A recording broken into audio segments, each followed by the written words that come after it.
Hello and welcome to the Emergency Services Times podcast, where you can hear the speakers who joined us on stage at the Emergency Services Show 2024. Tough Talk, raising awareness about male suicide. Steve Whittle, founder of charity Tough to Talk, provides a frank, open, and at times hard to hear insight into why men reach breaking point. What I want to talk about today is I want to talk about breaking the silence. That's what our charity is all about, Tough to Talk, and we're going to talk about us, but we're going to be discovering the scale of the male suicide crisis. Some of you may already know some of the stats, but I'm going to be showing you a lot of them, and it might be quite shocking. We're going to filter through what we're talking about. We're going to cover the gender mental health gap, and we're going to realize how important that is to getting support for men. And then we're going to find out, I like to give a little bit. You know, I don't want you just to come here, learn lots and then leave. I also want to be able to give you the opportunity to go away and make a difference yourself. So I want to be able to share with you what you can do today to support men in your space. And of course, I've got a fantastic interview with Stewart Codling from Thames Valley Police, a personal hero of mine. A man who does, he leads by example. He has great levels of masculinity and vulnerability in equal measures. And if we had more of that, we'd have less men in crisis. So, as well as my, our charity's fabulous branding, this tea is also my reminder to give you a trigger warning. I am going to be talking exclusively and unashamedly about male suicide. So two things may come up with this. One is you may recognize yourself in the things that I'm saying. If you do, okay, it's okay. And if you need to take a little time out and walk it out, then please do so. But please come back. If you are feeling that way and you do recognize yourself, then come and speak to us. We're at stand 226, T226, and we would love to be able to give you the support you need. But ultimately, if you feel that way and you recognize yourself, it's time to reach out. The second thing as well is you might feel guilty because you might hear something today that you'd wish you'd known previously. And had you known previously, you might have been able to help prevent a suicide. I want to challenge that guilt. And I would like to replace it with regret. Because guilt would suggest you've done something wrong. And regret is something that we can handle okay. And you won't regret it in the future because you know it from today. So our charity is only 17 months old. And when we first started, we were talking only about men. We used the government's own guidelines on positive action.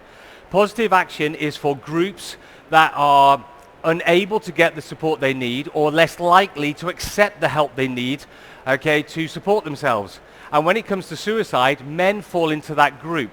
So we talk unashamedly about men only. But it didn't stop lots of people sliding into my emails and my DMs, asking me if I cared about women. I do. Do I care about female suicide? Of course I do. Or my favorite comment was, am I a fully paid up member of the patriarchy? I'm actually a fully paid up member of egalitarianism. Okay, I think wherever the rubber meets the tarmac, wherever the most rub is, that's where we need to give the most support.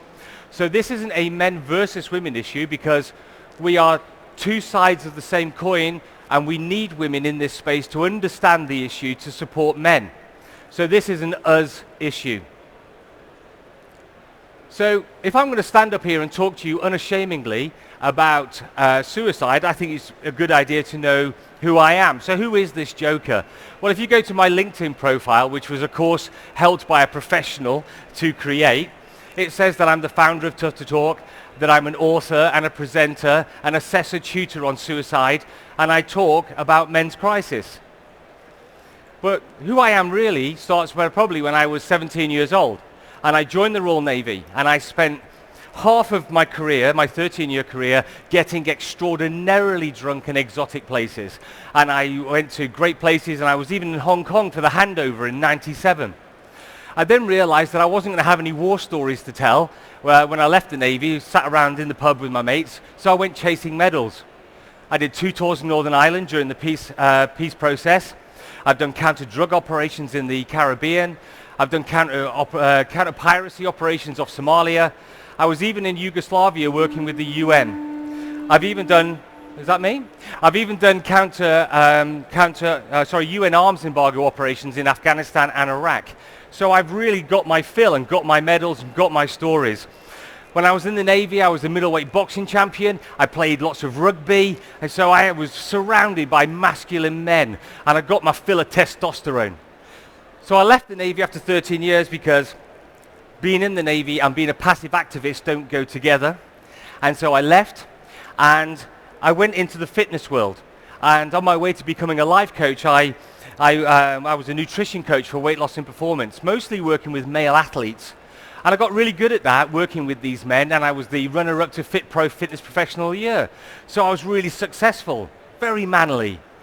After that, I then went into the corporate finance space, working in events marketing. And that was very male-dominated, very masculine. And I got really good at that as well. My claim to fame would be that in my last year, I only did 6 events, but I created £2.4 million of opportunity. Lots of backslapping, okay? Very masculine, very manly. I've been married 3 times. I've got a great girlfriend. I've got 2 sons who look up to me as their role model, that I would do anything for. I'm their go-to guy.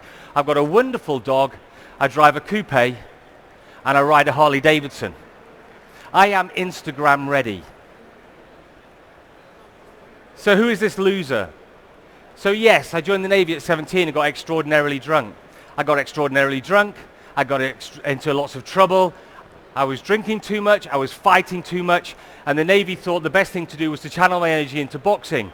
All they did was make a drunk very good at fighting. I got so bad that I even had to spend 30 days at Her Majesty's pleasure in Royal Naval Detention Quarters to be re-educated. And then I told you I was in Hong Kong for 2 weeks for the handover.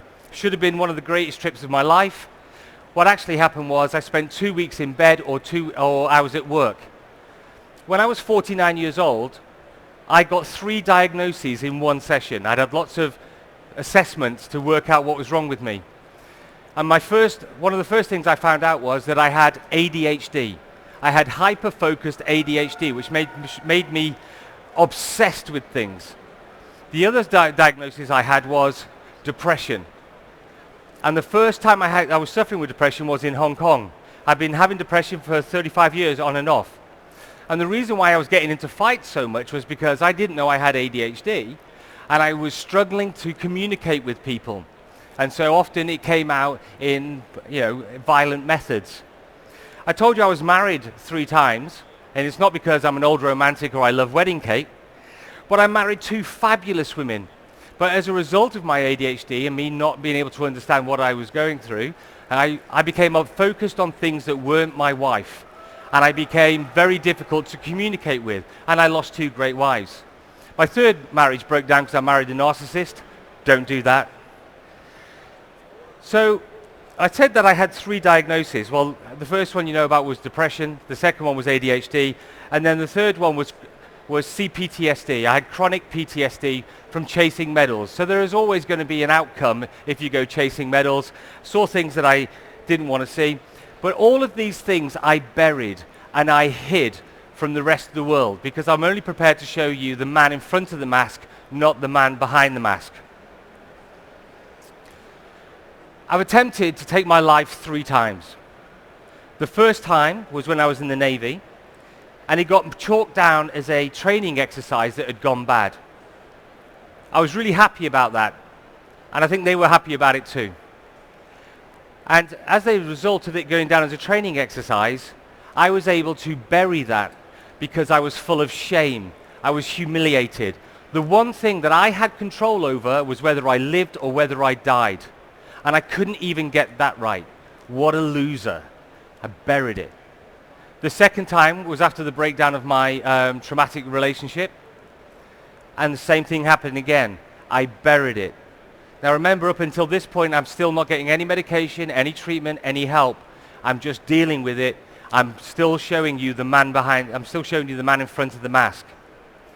On my 3rd attempt, I was only 2.5 years ago. But it was the first time that I reached out for help. I phoned up one of the numerous helplines that were out there, and I didn't even know what I was going to say, but they were amazing. They knew what to say. They dragged the information out of me. Within 2 hours, we had the crisis team on my doorstep. And I don't remember exactly the conversation I had with them, but the one thing that stuck in my head was, you are not alone. Lots of men feel this way. And I thought, that's rubbish. You know my background now. I'm surrounded by testosterone-fueled, manly men. None of them are talking to me about how they feel like this. I'm not seeing any of them attempting their life. So I thought that was rubbish. Now, 2.5 years ago, I still didn't know I had ADHD, but I did become obsessed. I became obsessed with the numbers. So I'm the classic man behind the mask. I make up the majority of the men in your lives who are just stiff upper lipping and just getting on with life. And by becoming obsessed with the numbers, it really sent me down this rabbit hole of the support that we need to give people. So the first number I found was the number 2. Suicide is the second largest preventable cause of death on the planet. Preventable cause of death. Number 1 is smoking. Smoking is coming down. I'm wondering how long it will be until I have to put number 1 up there. Numbers are still going up. 713,000 people die by suicide every year in the world. That's 1 every 40 seconds. In England and Wales, we lose 16 people a day. 12 of those are men. And if you're from the construction industry, you lose 4 a day. Number 3 was really interesting. Number 3 is interesting because it starts to open the door towards what is the gender mental health gap. Men are dying at 3 times the rates of women by suicide. And in some countries it's worse, but in England and Wales, 3. But interestingly, women are attempting suicide 3 times the rate of men. And I wanted to know why. So I did a lot of research and a lot of studying, and I started to study, and there's a lot of Lancet papers out there, there's studies by Wolverhampton University and others that talk about the gender mental health gap. And what we have to understand is there are some unique differences between men and women. And as I talk from now on, when I say men and when I say women, please understand that I'm saying most men and most women, because there are always exceptions to the rule. So when we look at, well, what is the fundamental difference between men and women? Well, most women like people, and most men like things. You really have to look at our environment. Most HR teams are women because they care, and most bricklayers are men. So there's fundamental differences in the choices that we make and the things that we do. And often that's because most women, have greater levels of empathy to men. Now, of course, we know men with empathy, and we know women that have no empathy. I married one. So, by understanding these differences and the research is telling us that most women are open to taking help when it is offered to them. And they're also much more likely to offer help to those people who need it. And men are the opposite. I'd rather keep it to myself, and I'm not going to be asking my fellow people, how are they doing and really meaning it. So there's that massive gap. So what we've got to believe is then all help is equal, whether we're getting help from the NHS, charities, or so on. If we can agree that it's all equal, we all have opportunity to get it, we know that women are much more likely to accept the help and get the help, whereas men are much more likely to refuse it. And that's where the gender gap starts to appear. So now we have to focus on creating equity to be able to help men lift themselves up to be more open to getting the help.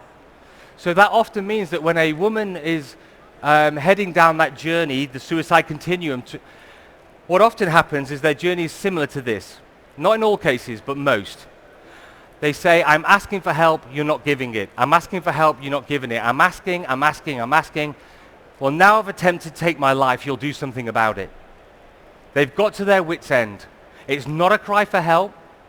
It isn't attention seeking, it is a cry for help. And often they will tell you they've done it, or they'll be interrupted more often by another woman who has noticed that this person is struggling. Now for men it's very different. Men have a need to be really masculine. we have generational gender bias. So as it filters down from our grandfathers, our fathers, to us, we feed it to our brothers, down to our children. Social media, television tells us what it is to be man. To be strong, to be silent, to be a leader, to be a provider. To lead by example, show no vulnerability, man up, boys don't cry. Now, even though we say this shouldn't be the case, sadly this is what we're feeding into ourselves generationally. To be, and there's a huge stigma around showing vulnerability, okay, and showing any weakness. Most men feel that if I show you weakness, then you will take advantage. But to be a man, to be masculine, also means that we're at our best when we have purpose, when our life has value, when we're adding value. So for a lot of men, when they go down this suicide continuum, which I'll show you shortly, often what they do is they go down a path of, I'm not adding value. I don't feel my purpose. And that can make them feel low and go down a path of feeling down. Then the next stage that they often go through is, now I'm not only adding value, I'm also a burden. Because if I'm not providing, if I'm not adding value, then I must be a burden. And it's often when men feel like this, that they become overwhelmed and hopeless, and suicide starts to become a real solution for them. So that's the gender mental health gap. Remember, most women, most men, not all. So this number is the amount of people who died by suicide in 2023. This isn't the number I originally found. Of course, the numbers are going up. To hammer this home, 4,506 of these suicides were men. That's the equivalent of 9 A380 Airbuses crashing every year in England and Wales. If one Airbus crashed, I'm fairly sure there'd be an investigation and things put in place not to let it happen again. I'm just saying, I'll let that sit there. We know there's a ripple effect. So for every suicide that happens, we know that about 15 people will be affected psychologically or emotionally by that suicide. According to the Samaritans, 135 people will be affected directly, but not emotionally or psychologically. So you can see the ripple effect starts to really move out. Another number I found that was interesting was that if all services are equal and they're all available to us, I want to question why only 36% of services offered for mental health from the NHS are taken up by men. We've got about a third of men accepting help, but we are dying at 3 times the rate of women. There's a massive gap there. And then this is the number that really kind of tipped me over the edge. So I was talking about the man behind the mask. From what we believe, from everything that we've read, that we believe about 80% of all male suicides are functioning adults. So they are dads, they are husbands, they have jobs, they have friends, family, hobbies. And when they die, we often say things like, I never saw that coming. Or we say, oh, they were life and soul of the party. I can't believe they're gone. They are the silent majority. They are the men who are suffering in silence with their stiff upper lip, who are not getting the help they need. So now we know about the gravity of the male suicide crisis, and we have an idea now about what we think the gender mental health gap is. But where does it come from? And Headspace really sum this up. So they say suicide is rarely the result of a single event, but a factor that can be understood as a complex interplay of biological, psychological, and environmental factors that leave a person feeling helpless and desperate about life. Now, so it's not one thing. It's unlikely that one thing is going to happen to somebody that's going to make them think, well, suicide is an option. Very unlikely. It's going to be a factor of things. And I like HOPE. Has anybody heard the acronym HOPE when it comes to suicide? Hold on, pain ends. Suicide is preventable. And when we ask most men who are having thoughts of suicide, do you want to die? The answer is nearly always no. I just want my pain to end. I want my problem to go away. I want to feel value. I want to feel purposeful. So hope is really important because no matter where they are on their journey, we can bring them back. So this is the suicide continuum. So this is the journey most people go down on their journey to suicide. So we have no thoughts of suicide all the way to the end where there's only two outcomes. So it's either life with harm or death. So if we focus just on the red areas, these are the factors that most of us get overwhelmed by, that most men get overwhelmed by, that lead them to thoughts of suicide. And the first one is their identity. Again, it's their identity as what it is to be a man. Now, we have our perception of what a man is, which we've already spoken about. But if we've identified that most of the time, men are at their best when they have purpose and they are adding value. So what we've got to look at is that if we attack a man's value and purpose, if we take that away, we're going to have men who are in trouble. So then we have biological factors. Now, of course, biological factors could be that they are ill. You know, older men might be worried about their prostate. But what happens very often with men that we don't talk about enough is when we hit 30, I'm sorry guys, your testosterone levels are going down. You might start to thin a little bit up top. You might get a bit of a dad bod, okay? And in the workplace, you might not be lifting the amount of kit that you were lifting before or working in a certain way. You may not be able to run as fast. And imagine the emergency services, you know, imagine that you've got a paramedic who's slightly older now with a younger paramedic, or a police officer who's buddied up with somebody younger, okay? They're not going to run as fast or as long, you know, or as hard. So even though their testosterone level's going down, they're not able to compete with those younger people, but they are competing. 50-year-old men are competing with 25-year-old men in the workplace. And that can start to affect our identity as my value and my purpose. Am I adding as much value as that other person? And then we've got to look at our current life events. So everything happens in our life and we just deal with it. We just get on with it, right? But what if happens to something to us that affects us? So for example, with men, what happens if our wife leaves us or our husband leaves us? And then who am I as a man? Why do they leave me? What's wrong with me? But then they move in with somebody else. Well, why have they moved in with them? Are they better than I am? What happens if they take the kids? And now they've got a new dad. Well, now I'm competing with another dad. And am I adding value now to my children? Now they're in the house with somebody else, right? This is really shocking stuff, but it's also feeding into our identity as men. So all of these things start to overwhelm us. Then we have past history, and we all have history.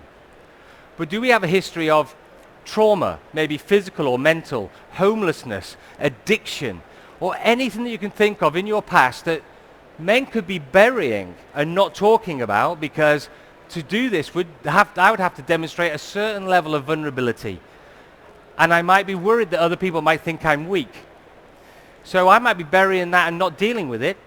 And that's going to feed into who I am as a man. Am I providing purpose and value? I've gone through all of these factors and not mentioned mental health once. But the last one is psychological factors, which could be depression, bipolar disorder, neurodiversity. The list goes on and on of mental health issues that there could be. So when these factors start to overlap, a person could be left feeling hopeless, overwhelmed, and start to feel like their life isn't worth living. And this is where we start to have to think about, as an organization, am I providing the right support to men? Because actually this is where we start to have a marketing problem and a leadership problem when talking about men's issues.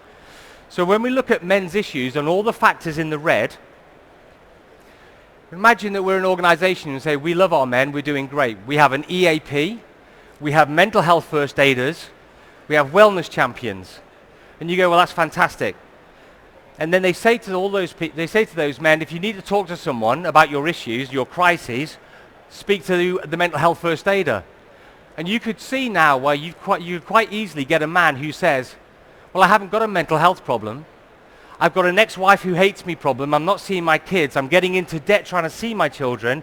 I'm trying to fight off the urge to start gambling again, okay? And I'm old and I'm feeling like I'm not adding any value. So where's my solutions for that? Now, we all know that the solutions are still in the same place. The EAP would probably still help them. The mental health first aid would still probably push them in the right place. But we don't market that to men. So often our content is wrong. Our tone of voice is wrong, and often it's thousands of words too long because it's been produced by really great women, by the way, who I really love. You're doing great, great empathy. But that's where our leadership problem starts to come in, because are those men seeing themselves, do they recognize themselves in the people who are offering the support? Because a lot of the time the support is being offered by those really amazing empathetic women. And so they go, well, I'm not going to read that email from HR about that because that doesn't relate to me. I don't see myself in it. So we have a leadership problem, a marketing problem. So we just need to change our messaging. Now, in the red, I've said now that it may not be a mental health problem. If you become overwhelmed and you move over into the black, where you get so overwhelmed that you think about suicide, it is definitely a mental health problem. Okay, there's no way that you're starting to have thoughts of suicide. So then a person starts saying, well, I'll have a glancing thought, I'll be better off dead. All the way through to, okay, yeah, everybody would be better off if I was dead. Then they start planning, well, how would I do it? Oh, well, I would do it this way. Okay. And then how would I do that if I did that? Then they start preparing. They could be preparing by starting to give their stuff away. They could be making a will. They could be getting the stuff that they need to do it. And then they have suicide behaviors. Suicide behaviors could include things like risk-taking, self-harming, and then ultimately taking their life. There's only two outcomes, and that's either death or life with harm. Life with harm could be mental problems. Okay, it could also be they get physical problems now because of the attempt. But this is a real sad fact. Men and women, those who attempt suicide, are 3 times more likely to attempt suicide again. And a recent study at Glasgow University from a suicidologist had worked out that men are 400% likely to go on and die by suicide after their first attempt. 400%. So we have to focus our energies, I believe, in the red. We call that intervention. How can we intervene in men's crisis before they start to have thoughts of suicide? Because when they get into thoughts of suicide and they get into the black, that's about intervention. That's life-saving. So both are important, but we'll get more bang for our buck if we focus on intervention. So it's tough to talk. We talk a lot about breaking the silence. And the silence is deafening. The tip of the iceberg is suicide, a permanent solution to a temporary problem. But no one is talking about suicide. No one's talking about it beforehand. There's no real conversations happening. And then after suicide, we're talking about people who are now bereaved by suicide. Why aren't you talking about it more? Organizations are losing men and not talking about the suicide openly and trying to come up with solutions to stop it from happening again because of the stigma and the shame and the guilt. And I'm not surprised families are not talking about it because they're probably full of regret, thinking, I wish I'd known if I could have done something about it. Why are we expecting them to maybe talk about it? But all those factors under the water, the bulk of the iceberg, that are all feeding into identity factors, and especially for men. That's where we can do our best work. If we're dealing with these crises, if we focus on the issues that our men are really having, using the right language, the right tone of voice, the right content, delivered by men like them, then I feel that we'll have a significant impact. So I want to give you something that you guys can take away with you today. I know I'm running out of time. I know. So very quickly, I want to talk about what you can do today. I think it's really important that we need to pay more attention. We know that men give very little signs that they're struggling, so we have to be more aware. So the first thing is, what do I hear? Do I hear something out of context? Something simple like, this won't matter next week. Well, why won't it matter next week? It may not matter next week because they're on holiday, but it may not matter next week because they are having thoughts of suicide. If we hear something that's out of context from a man, then maybe we should say something. What do we see? Do we normally see a man who is normally really well kept, working really hard, does everything they should be doing, all of a sudden they're not? Well, why is that? Maybe we should ask something. Another common phenomenon is sometimes men who are really grumpy are all of a sudden really happy. That's because they've made a decision. They've found a solution to their problem. Well, let's check in with those guys too. And the last one is, what do we know about people? If you learn something about someone that would be really hard for you, then maybe you should say something. If they're bereaved, if their children are poorly, if they've been made redundant, if something has happened that would be difficult for you, then maybe we should say something. And the next thing is, be brave. Break the silence. Don't just sit on this, okay? Don't think, if Dave wanted me to know that, he would have told me. If you know, then go and speak to Dave. If we demonstrate vulnerability through our masculinity, we will get through to more people. I'm rushing a little bit. So now I want to bring on a little hero of mine, okay? I say little because he is massive. Stewart, come up and join me. This is Stewart, for Chief Inspector from Thames Valley Police. Come on, give him a round of applause. He's a great guy. He is the epitome of masculinity and vulnerability, and I want to interview him today because he's going to demonstrate exactly the kind of things that we're talking about by trying to change environments and spaces to allow men to be able to engage more. So I think the best thing we need to do is, first of all, who are you and why are you talking with us today? Okay, so hopefully you can hear me. Stewart Codling, I'm husband to my amazing wife, Natalie, father of 3. I've got notes because I need to make sure I get this right. I am not an expert on suicide. I'm not an academic. I'm not a researcher. I am just a copper and a bloke who cares about his fellow cops. And importantly, Steve, I've never suffered from suicidal thoughts. I've never had those thoughts whatsoever. I'm a police officer of 27 years. I've been to my fair share of suicides. I've sat with train drivers. I've sat with families going through that awful moment of knowing that they've lost their loved one. And I've done that from a number of different roles, including the force incident manager in a control room, where I deploy officers to all sorts of events and incidents and try and save life. And I think the one that prompted me becoming involved was a 15-year-old boy that I failed and didn't manage to get officers there quick enough to save his life. That's me. And I think that last incident, plus between 2019, 2022, losing 5 of my colleagues to suicide, that's what made me talk to our chief constable at the time, and the chief constable then agreed for us to have a men's space, a men's forum to talk about mental health, to talk about suicide prevention, to focus on this very subject, because we said we either polish our shoes and get our white gloves out and get ready for the next funeral, or we do something about it. Thank you, and it's really important to have people like you up there leading this, so other men can see you and go, actually, I can be like this guy, and actually show levels of vulnerability like you have. Now, you started a men's forum at Thames Valley Police. Yes. So tell us about the objections and the obstacles that you had creating that forum, and how successful you are to actually engage with those men who are silent. Yeah. So I suppose it started with me and with us as men feeling quite awkward about talking about our stuff. That was the first barrier to overcome, was literally fighting ourselves to say that we're worth it, that there is value to us, and that this does fit with being a strong man.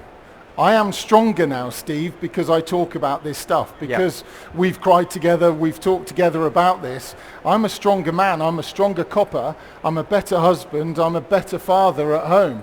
And I think that it was overcoming that, and then a bit of head banging with some men, trying to get through to men about doing the same, because wearing the uniform, whether it's cops or other emergency services, the military, that cape of strength, of masculinity just got in the way, being out on the streets and having to put doors in, going to save people, and then the next moment talking about the things that scare us, that worry us, that frighten us. So they were some of the barriers. There was some eye rolling about men, come on, get on, let's chivvy on, and that was from both sexes.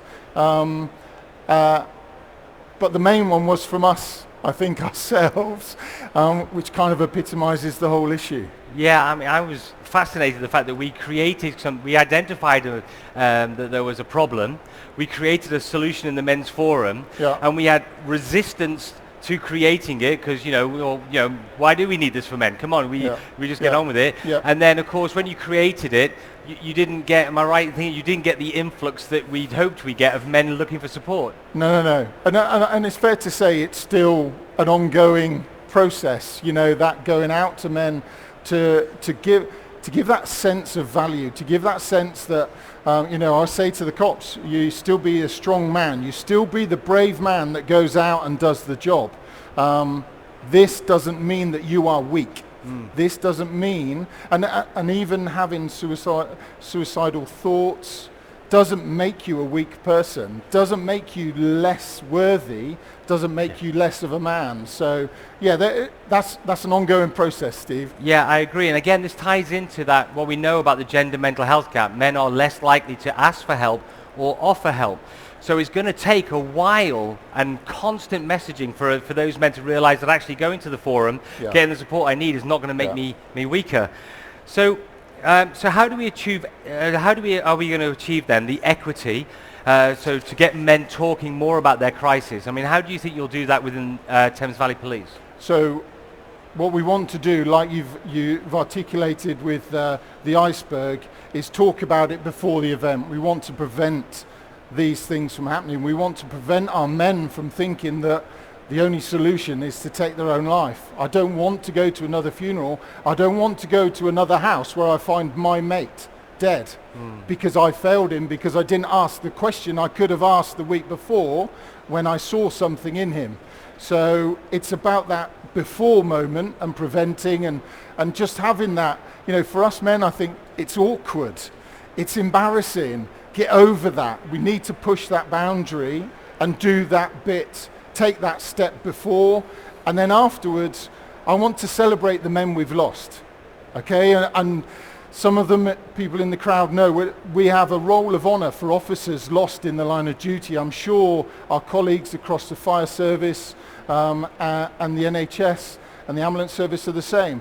I don't have the same thing for the men or the women that I've lost to suicide, and I think that's wrong, because I think that says we kind of just want to bury it, the same as you're talking about those very feelings. So before, let's talk about it, let's get it out there, and afterwards let's get into those spaces. That's why we connected with you, to come into Thames Valley to talk to our officers who are suffering from the very things that you've mentioned, that ripple effect of suicide.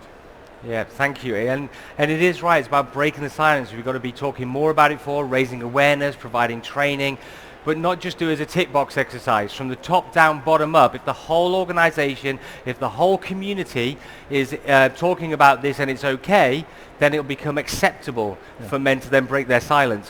So thank you very much. And I know I'm under pressure, so if you have any questions for Stewart or myself, we'll take them quickly, and then we'll be available afterwards if anybody wants to catch us. Okay.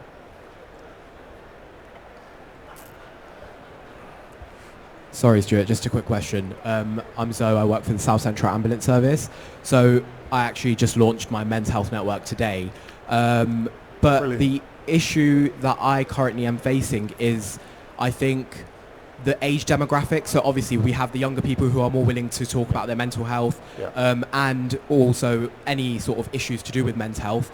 But my issue is getting the older demographic to come and sort of join our network and be involved and kind of express their issues, not only for themselves but also so we can share stories within the group. How would you say you're encouraged to do that within the police? I would say, for me, that's been my whole frustration, is trying to get men to come forward. The young demographic, the new officers, we absolutely want to get them. I would say be patient. You know, it's a male thing. We want to do everything now, don't we? With this, I want to save the next man. I don't want anyone else to die. But you've got to be patient. You've got to know that those small conversations will happen around the edge. They do. We get them all the time. And they tell us, you're doing the right thing. What you've done in setting that up is amazing and incredible. And you will reach people you'll never know. There will be some that you'll get that little message around the back. And that's the bit to say, just keep on, just keep on. And I think it is that, for me, patience and just that, take that stubbornness into it and not stop. I have a tip for you if it helps. In our experience, you set up a fabulous group like this, but it's almost the same as creating a safe space or an open door, right? And most men are not going to walk into that open door. They're not going to go into that safe space from fear of how people are going to think about them, right? And you putting that out there may not be the right person. So what works really well with us when we're working with other male-centric communities is to get a good male leader who men would never associate with you to be able to lead that conversation. And then if they're doing it genuinely and it's not forced, they will have greater influence than you. I hope that helps. Amazing. Clearly, we could have filled a double session talking about this because we've run right out of time, and I can't ask for any more questions.